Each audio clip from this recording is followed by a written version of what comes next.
Plano nga Ipakay-O sang Iloilo Provincial Government ang mga terminal sa palibot sang probinsya. Suno kay Iloilo Governor Arthur Dafaser Jr., ma-request ang probinsya sang budget sa pagpakayo sa mga terminal sa bulig sang Department of Transportation. Dugang pa ni Defensor, dako nga kwarta ang kinahanglanon sa pagpakayo kon pagpatukod sang terminal. Ganing nga umpisahan ini sa framework para nga maplano sang maayo. Ang odri suno kay Defensor, mag-coordinate man ini sa Iloilo City Government agud nga dako ang tsansa nga matigayon ang proyekto.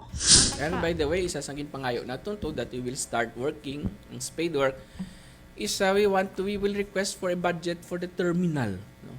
Yung the terminal is an orphan. Nobody really knows kung sino dapat. But we can take responsibility kag mapabuli kita sa Department of Transportation in the construction of a good terminals. That's expensive, wala para. Pero muna, we will start the spade work because kinalanta siya. Ang existing na to, muna ato.